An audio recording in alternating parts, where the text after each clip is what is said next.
हरिश्चंद्र नाम के एक राजा थे, बहुत बड़े सत्यवादी थे। उन्होंने अपने जीवन में कभी झूठ नहीं कहा। एक दिन राजा हरिश्चंद्र ने एक स्वप्न देखा कि उन्होंने सपने में अपना पूरा राज्य दान कर दिया।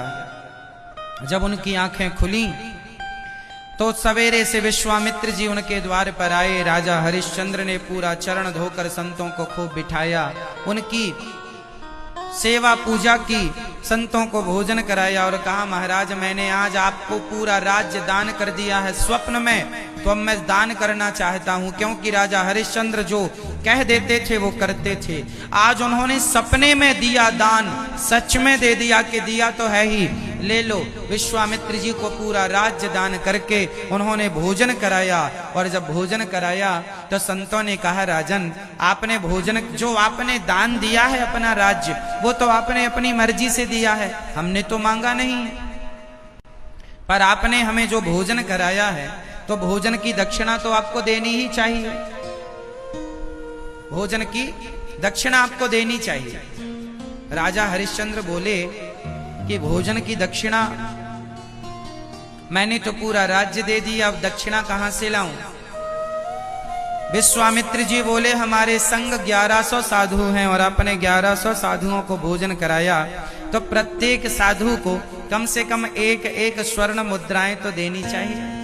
उस समय पर स्वर्ण मुद्राएं चलती थी, सोने का सिक्का।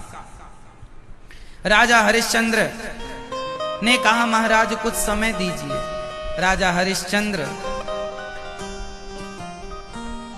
कुछ समय लेते हैं। विश्वामित्र जी ने कहा, जाओ मेरा राज्य छोड़ दो।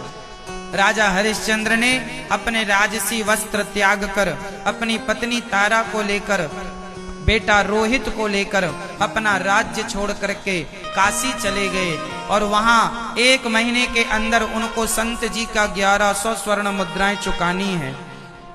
काम मांगने लगे, काम ढूंढने लगे, पर कोई काम ना मिला। तब राजा हरिश्चंद्र गंगा के किनारे बैठे हैं। सारी जिंदगी हमने धर्म की रक्षा की है, सत्य को बचाया है, लगता है आज हमारा सत्य टूट जाएगा। तभी उनकी पत्नी तारामती ने कहा, स्वामी जी आप हमें क्यों नहीं बेच देते, आप हमें बेच क्यों नहीं देते। हरिश्चंद्र बोले, आप जैसी पत्नियों को मैं बेच दूंगा तो क्या कहेगा जमाना कि एक राजा ने अपनी पत्नी को बेच दिया। तब उनकी पत्नी तारा ने कहा, स्वामी जी देखिए, बात जरा ध्यान से सुनिए, एक एक शब्द को